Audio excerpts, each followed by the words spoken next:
An Endless Array of Broken Men by Edison McDaniels. Read by the author. It requires a man with a steel nerve and a case-hardened heart to be an Army surgeon. An anonymous soldier of the American Civil War. The evening of the second day of battle in the hospital, one of 10 the two armies had by then set up, was inundated with broken men. Founded in an aged Lutheran church, it was a 2-story structure with a vestry above and a nave of pews below.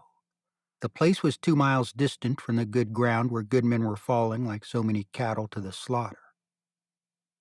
In the chancel, beneath large, now empty windows that funneled the light needed for surgery, the church's large wooden front doors had been laid over sawhorses. So it was that when Dr. Bay passed from the nave to the vestibule, he looked out into the somber light of dusk without obstruction.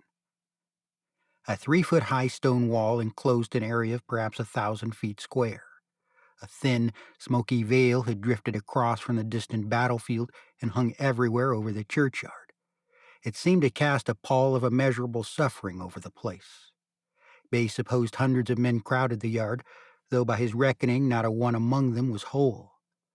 They covered the ground thick as maggots on a 3-day-old carcass in July, so that the dirt itself was hardly anywhere visible. One could not move, but that all felt it, and thus rose together in a hellish contortion of pain and agony.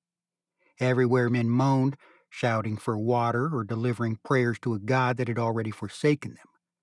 They screamed and shouted and groaned in an unending litany of torment, calling for mothers and wives and fathers and sisters that were not present.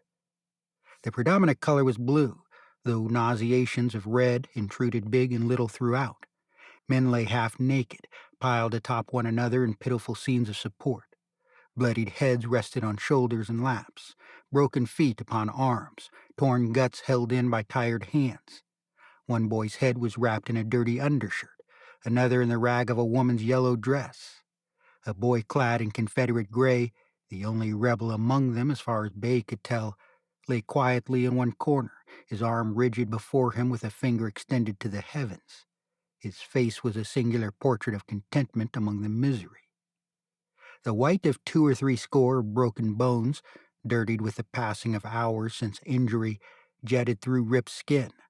Limbs were splinted with all manner of devices, muskets, tree branches, bayonets, lengths of wood or iron taken from barns and carts.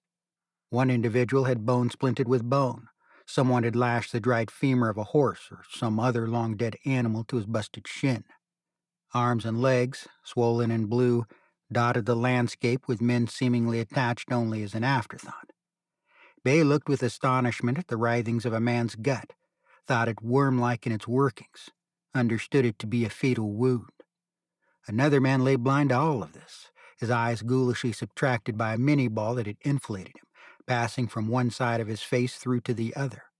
Over and over the man moaned, "I'm killed, oh God, I'm killed," in a tired, pitiful voice that Bay had heard all afternoon from within the depths of the church-turned-hospital. Others lay about in shock. These last were mostly quiet, their color unnaturally pale. It was agonizingly humid in the still air of the yard, and the stink of blood mixed with human waste produced a potent and offensive odor not unlike that of a hog farm in the high heat of a South Carolina summer. Swarms of fat, green blowflies everywhere harassed the soldiers to the point of insanity. The steady buzz of these flies was a noise straight out of hell itself, a distress to the ears.